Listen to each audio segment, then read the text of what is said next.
ఓం నమో వెంకటేశాయ. పరమ పవిత్రమైన శ్రీవారి ప్రసాదం మీద జరుగుతున్న వివాదాలు మనందరికీ తెలుసు, వింటుండా చూస్తున్నా. రాజకీయ దుమారంతో కూడిన వ్యవస్థలు కొన్ని బలంగా పనిచేస్తున్నాయి. వాటితో మాకు ఎటువంటి సంబంధము లేదు. మాకు కావలసిన విషయాలు రెండు. తిరుమల లడ్డు అనే వంకతో భయంకరమైన మత కుట్ర దీంట్లో దాగుంది అని చెప్పి మేము భావిస్తున్నాం.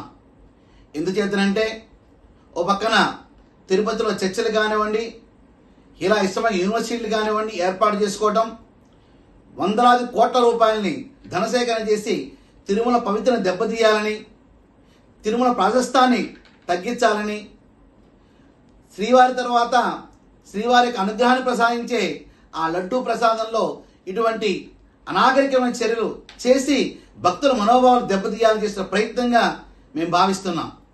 ఈ విధంగా జరుగుతున్న ఈ సమయంలో మరి గత ముఖ్యమంత్రి జగన్మోహన్ రెడ్డి గారు నేను తిరుమల వస్తున్నాను అంటే ఒక స్టేట్మెంట్ ఇవ్వటం, దాన్ని సన్నాహాలు చేసుకోవటం మరింత ఆందోళన కలిగిస్తుంది. ఎందుచేతనంటే మీరు రాష్ట్రంలో పరిపాలించిన 5 సంవత్సరాల్లో ఆంధ్రప్రదేశ్లో ఏ కొండ మీద చూసినా కూడా సిరువులే ఏర్పడ్డాయి. వేలాది చర్చలు, ప్రభుత్వ ఆస్తులు కబ్జాలు చేసి నిర్మాణం చేశారు. ఇటువంటి క్రైస్తవ పరిపాలన అనేది ముద్ర బలంగా పైకి చెప్పలేకపోయినా అందరి హృదయాలు అదే విషయం దాగుంది. ఆఖరికి మీ పార్టీ శ్రేణుల్లో కూడా. మీరు ఇప్పుడు తిరుమల వస్తే ఏం చేద్దామని మాకు 2 తెలుస్తున్నాయి. మళ్ళా ఏదన్నా ఇష్యూ గొడవని సృష్టించాలన్నా, ఎలా అంటే కోడికత్తి కేసు లాంటిది కానివ్వండి, గులకరాయి కేసు లాంటిది కానివ్వండి సృష్టించి ప్రజల సానుభూతి పొందాం అనుకుంటున్నారా? మీరు చేసిన తప్పు క్షమించరాని నేరం.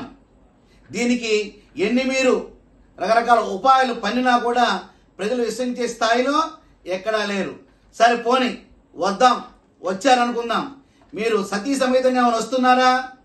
రండి, సతీ సమేతంగా మా యొక్క శ్రీవారి దర్శనానికి రండి. అంతకన్నా శుద్ధిగా రండి, సద్బుద్ధిని కలగజేసుకోండి, మనసుని భగవంతుని మీద లయం చేయండి. అటువంటి ఉద్దేశం ఉంటే మా తిరుమలకి మేము ఆహ్వానం పలుకుతాం. లేకపోతే గో బ్యాక్ జగన్ అనే మాట ఉచ్చరిస్తాం.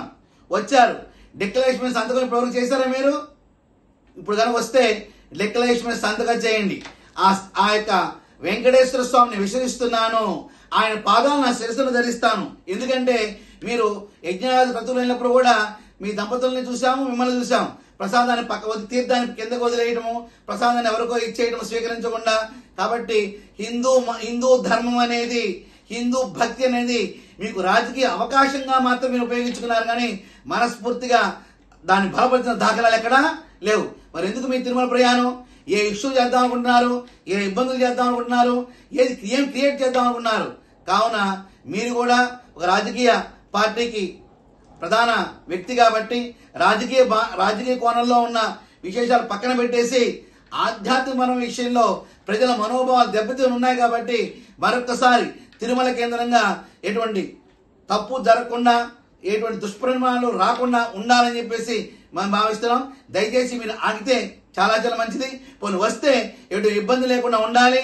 దానికి పూర్తి బాధ్యత తిరుపతిలో కానీ తిరుమలలో కానీ ఏ ఇష్యూ జరిగినా దానికి పూర్తి బాధ్యత మీద అవుతారని చెప్పేసి మా విశ్వ పరిరక్షణ తరపున మా మఠపీఠ ఆశీర్వాదాలు మేము నొక్కి వక్కానిస్తున్నాం. ఓం నమో వెంకటేశాయ.